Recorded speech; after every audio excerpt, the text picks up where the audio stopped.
It's Child Protection Week from 31 May to 7 June 2020 with the theme, Let Us All Protect Children During COVID-19 and Beyond.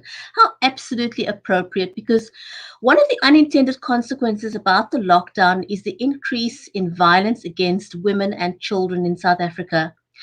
Don't go away, because when we come back, we're going to be talking to Dr. Shanaaz Matthews. She's the director of the Children's Institute at the University of Cape Town.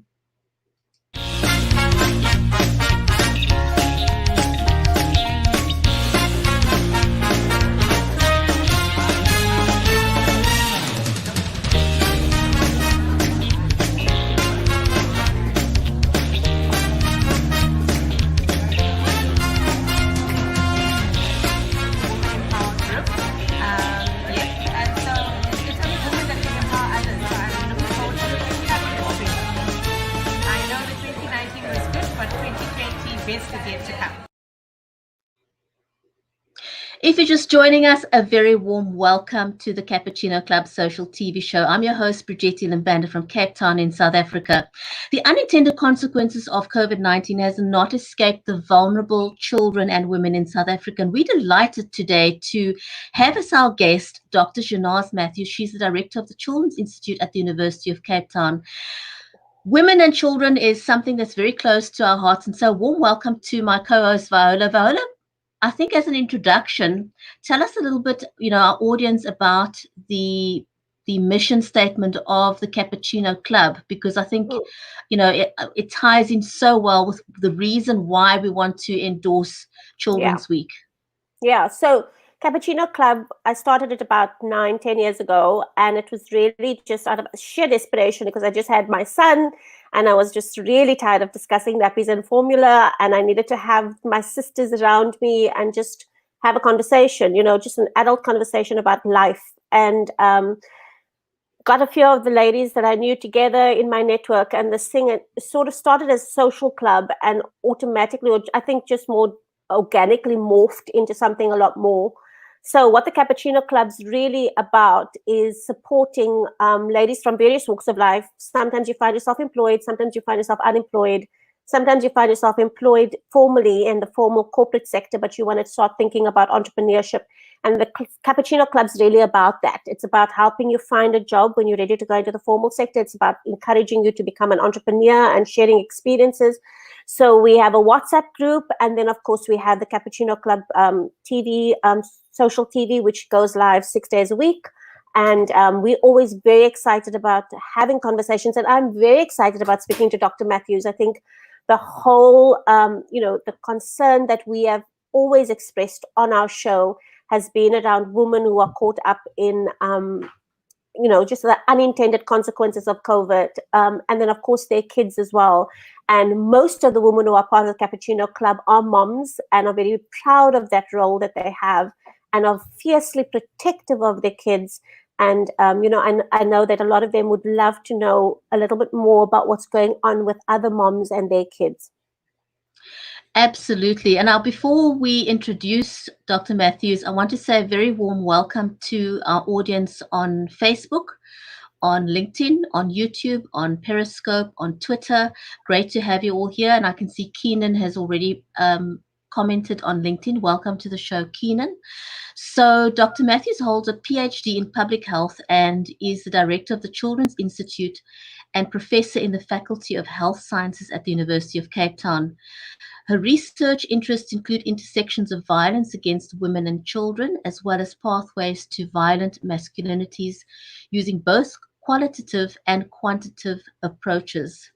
She has a particular focus on understanding gaps in the child protection system and alternative models of treating trauma in low-resource settings. And in today's conversation, we're going to focus on protecting children from violence and its intersections with women, violence against women. So let's invite Dr. Matthews to the show, shall we?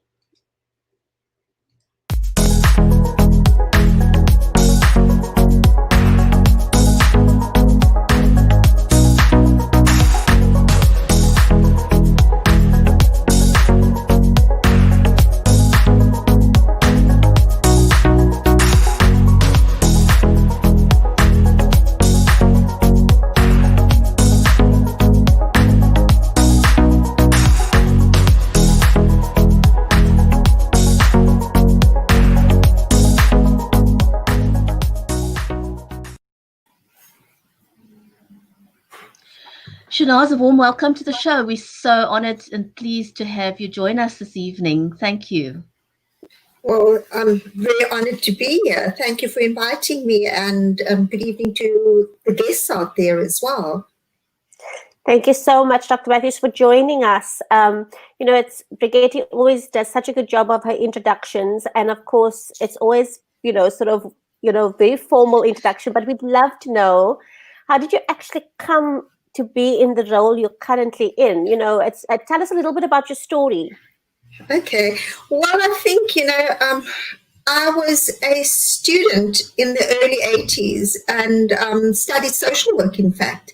And my first job was working at the Red Cross Children's Hospital as a clinical social worker, and at that stage worked very much with child sexual abuse and physical abuse of children, and also families. So one of the main areas I worked in at that stage was, in fact, oncology, so children who were busy dying and supporting families in grief. And I think once I had my own children, I started realizing that perhaps it's time to venture beyond the clinical work. I enjoyed it terribly, but also was always very interested in community development. And you'd find it fascinating. So one of my first ventures outside of clinical social work was working on establishing the Network on Violence Against Women. And this was in 1997, 1998.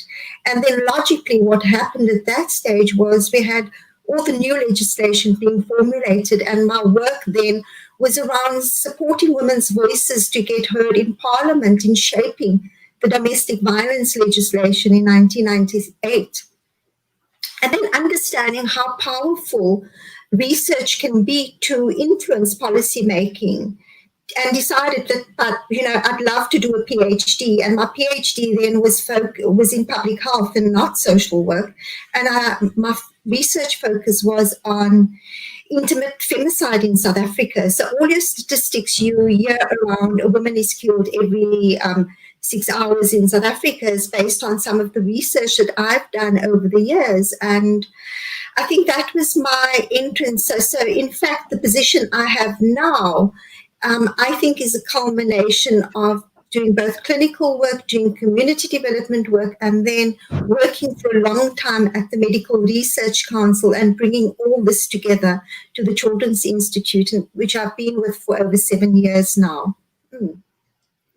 Wow, that's such a nice thing to hear, people's journeys and their stories that bring them to where they are. Well, I think the interesting thing is, and I always hear, my English teacher said to me when I was matric, she said, Shanaaz, why on earth do you want to go and study social work? And you've got to remember, I was matric 1982, so that tells you a little bit of how old I am. And I distinctly remember my English teacher saying to me, it's supporting the apartheid system rather than dismantling the system, which we were all fighting against. However, I think the skills I learned as a social work student still is with me today. Having, done a PhD in public health, working at the Children's Institute, I draw on those skills on a daily basis to interact with, a range of people. And I think, I still hear Mrs. Keys in my head saying, why on earth do you want to do social work?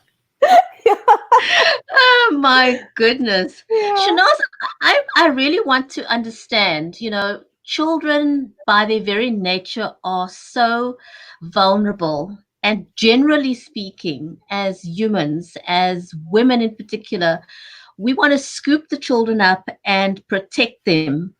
How did they become so vulnerable? Why do we have so many child victims? If the whole idea goes against the grain of wanting to protect children? I think it's really important for us to understand that when we start thinking about violence against children, we've got to see the relationship between violence against children and violence against women. And they're so interrelated. And as you said, that a number of your viewers are in fact women. And I want to raise this because I think it's really critical that we understand that if we can't see these two problems, they're so interlinked, and they share very common social norms. And what I mean by that is, so if you think about positions of women in society, you know, our patriarchal society place women in certain positions, and similarly, children also hold positions in society that allow them to be not to be heard, allow them to be taken advantage of. So children are taught to listen, and they're taught to act on instruction rather than to be asking questions, to be engaging. And I think, it's really important that we've got to think about how children are raised and their position within society that facilitate them then to be victims of abuse and violence. Wow. Well, I've never thought of it like that. I have a 10-year-old. He's going to be 11 in a few days' time. He doesn't fit into that category. He questions and he gives me grief all the time. But one of the things we've been quite clear on, Shanaaz, in our discussions is that there seems to be a very distinct difference between the world of privilege and in the world of, sort of the Cape Flats and the townships. We, very seldom, we may have been brought up and raised in those spaces, but we've now, due to just being completely blessed and all, we now moved out of that space. But I think it's so distinct, and I constantly try and just draw our viewers' attention to that as well. So, from the work that you are doing and the experience that you have, how has this lockdown actually affected the majority of our children in South Africa? I mean, I think it's really important that we realize the majority of South Africa's children, in fact, 60% of South Africa's children live in poverty.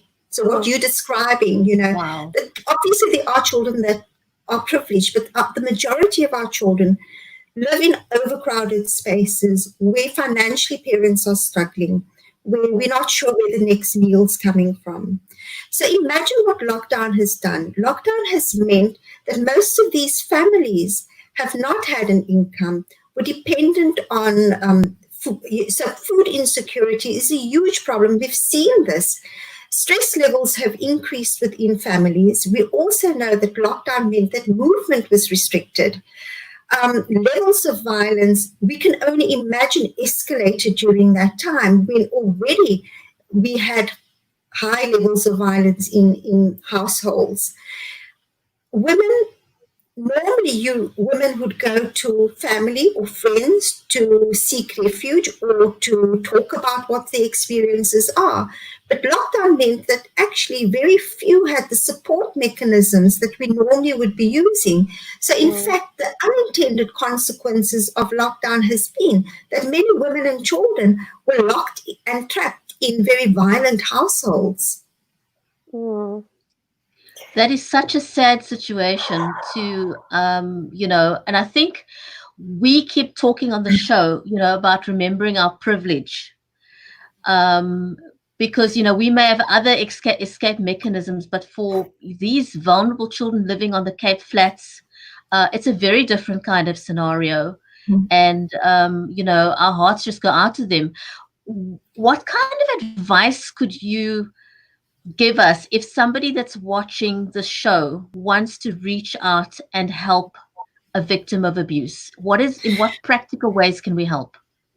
I think it's really important. And I do think that as a society and as a community, we're aware of households that's struggling. We're aware where relatives or sisters or whoever is in relationships that's really, really challenging and where there is conflict. I think it's critical that we reach out, even if it's just maintaining telephonic contact with the person and checking in. There are support mechanisms. So in fact, what we have seen is that shelters geared up to take more women into shelters during this period. Yet there's been, what we are hearing from shelters and organizations like Rape Crisis is that they haven't seen an influx of women coming to their services. But we also got to remember we've only now moved to alert level 3, where it makes it easier for women and children to be moving. Previously, it was incredibly difficult to move beyond the area that you're living in. So my advice is maintain contact with your colleagues, with your friends, particularly those who are in difficult relationships. And the same goes for teachers. There are some teachers that have been keeping in contact with their students, and that's often your teachers are important support mechanism for children. And if teachers are reaching out to their pupils, it's one way for the children to be saying, I'm struggling, difficulties at home. We also know that social work services were severely curtailed, particularly in lockdown, when we were in alert level 5, where they were mainly only doing emergency services. So routine services were also not happening in communities. So in fact, what we were seeing is that the ability to reach out was not there also. Oh. Yeah. So it's just been really taxing, because we've you sort of hear stories around the fact that kids who are not allowed to go to school now, school was the one place they got a meal. They definitely got a good balanced meal. You also know that at school, kids could sort of escape the violence the cycle of violence, just even if it was for those 6 or 8 hours. And now suddenly, with lockdown, all of that's reversed. You're sort of stuck in a short space. And I'm sure you constantly are hearing very distressing stories about kids, and sometimes just unbelievable stories, but also stories that talk about the tenacity of children. How do you cope with all of that? I mean, how do you cope just emotionally and mentally? I watch one movie and I'm ready to just start bawling my eyes out. How do you cope, Shanaaz? How do you deal with that?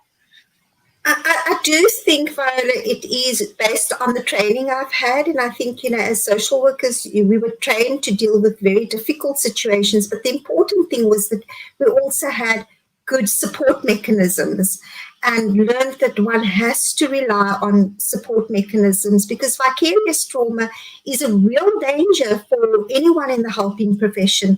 And one has to recognize that it is important for you to take care of your own mental health. Because if you don't, the stress is going to come out in your own personal relationships. You're going to be not able to deal with stresses in your own relationship with your own children. And therefore, it's critical for anyone that's working in the kind of, helping profession, that you understand the importance of getting good supervision or getting a good mentor that you can talk through some of these really difficult things you've got to deal with. Yeah. So Shanaaz, you used a very interesting term, vicarious trauma. Do you want to just define that for some of our viewers who may not be familiar with that term? It's a term that we use, and I think it's really important. So if you're working in a, say, trauma unit on a daily basis, and you see trauma coming in, you actually internalize a lot of what you're working with on a daily basis. And in fact, you could be then yourself having trauma responses. And I think that's really important, that one has to bear in mind that you've got to be supporting your own staff. If you're working in that kind of environment on a daily basis, you've got to be thinking about how you provide care for the caregivers, in fact. Yeah. That's a very, very important point, and I think one that is often overlooked. So with it being Child Protection Week until the 7th of June, what initiatives are there currently in place that viewers could tie into, and where they could, benefit from the learning or be, assist? What initiatives are there? With lockdown and with social distancing, a lot of what was normally happening was that there would be programs out there. Most of the programs now are happening online.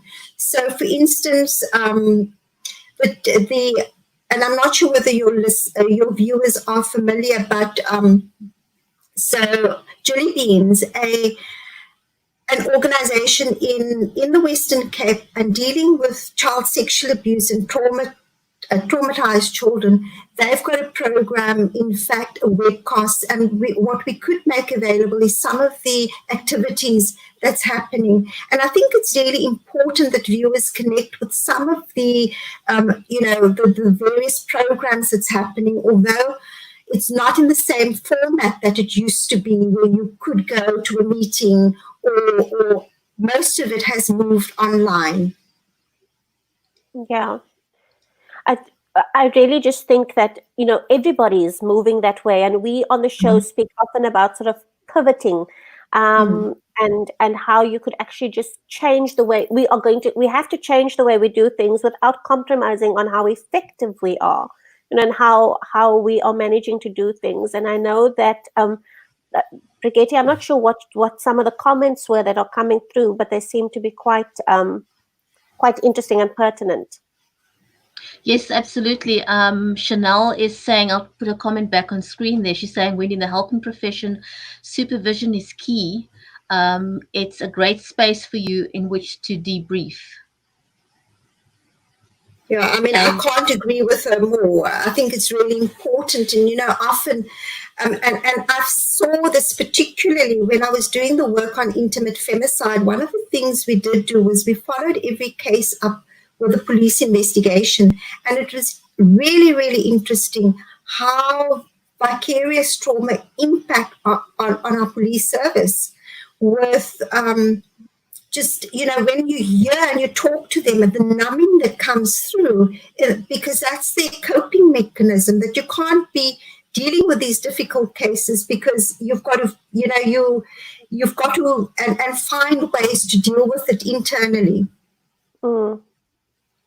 So that whole supervision and debriefing is such an important part, I guess, of being able to support the staff that work in situations like this. Shanaaz, let me ask something. In terms of this relationship between women and kids, it's such an important relationship. Where do fathers who are active fathers, how do they fit into that space? Especially when it's a father-led household, how do they fit into that? Because we want to see more of our fathers playing a role. What kind of support do we have for dads who are trying? I think that's a really important question, because I think we don't give our fathers enough space to engage with children. And if you start thinking about what the needs of children are, it's really, really critical that children have a nurturing relationship with both mother and father, whether they're still married in a relationship or together, or whether they're no longer together. My work has shown, particularly with young men, that relationship between father and their son is critical, as well as for daughters. And therefore, I do think we don't have enough programs running out there that can support fathers in their role of taking on the role of being a father. I know there is some work being done by Sonke Gender Justice around men and men who care. And I think it's really critical for us to instill in, particularly, and I want to go back to talking about gendered roles and the kind of gendered stereotypes that we raise our children with, that I think it's critical that we start with this in our own homes, that we teach as we raise our children, that they are taught that there isn't that gendered distinction, that boys can be gentle, that they can be caring and nurturing. And similarly for girls to understand that they can achieve as well, that they don't just have a role to be a homemaker. And I think that's our starting point, should be in the home and the way we raise our children. That is so true. Chanel's just put another comment. She says, what can we as citizens do to help support women and children who are stuck in households of abuse? She says, many women struggle to leave these households despite being severely abused. So what is it that we can do? I'm thinking back. So I said in my introduction that one of the things I did do in the 90s was to work on establishing a network on violence against women. And part of within that network was also we established a court support program for women who were applying for protection orders. And the interesting part was that I did research and wanted to understand, because I couldn't understand why women would apply for a protection order, but then withdrew it. And women very interestingly said to me, I love my partner. All I want him is to stop beating me. And I think until we understand that there is a cycle of abuse, and that for women to leave that relationship, it's a journey she's got to be on, that you can give her advice, but until she gets to that realization that actually the best thing for her and the children is to leave that relationship, she's not going to act on it. But I do think the important thing is to be available, to listen to her, and not to give up. I think it's also critical that we connect women with support services, and for them to go through a counseling service where they are able to, because often if you think of abused women, it's the self-esteem that she's been demoralized. She doesn't believe in herself. The self-esteem is so low. And because of that, she's not able to take that courageous step of saying, I'm going to leave her. And how many women don't we know that have taken that step and then go back to the partner? Yeah. So I think it's really, really important for us not to give up on women, but to link them with appropriate services. And there are support services out there who will walk the journey with them, and to understand that it's not an easy thing. Mm-hmm. But I do think it's important that all our viewers out there realize that support is critical. Don't give up on them. Yeah. Dr. Shanaaz, one of the things that we've also sort of been talking about and just, understanding is that abuse is something that stretches across all economic sectors, so you just may have different types of abuse, like in a more affluent space, it might be more emotional and mental abuse, especially of the kids as well.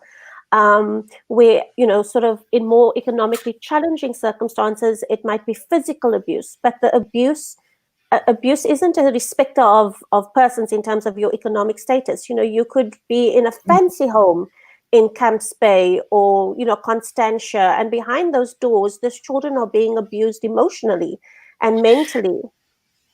Fiona, the one thing I want our viewers to understand, and I started off talking about the relationship between violence against women and violence against children.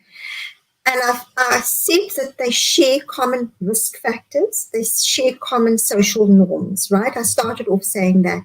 And it's really, really important to understand that the shared risks, so what's under shared risk factors are critical, because you were talking about the fact that emotional abuse, and we've got to, when we think about risk factors, it's really, really important. So even when a child witnesses abuse in the household, so their mother being abused, or just so they don't have to experience it themselves, they just have to be exposed to it.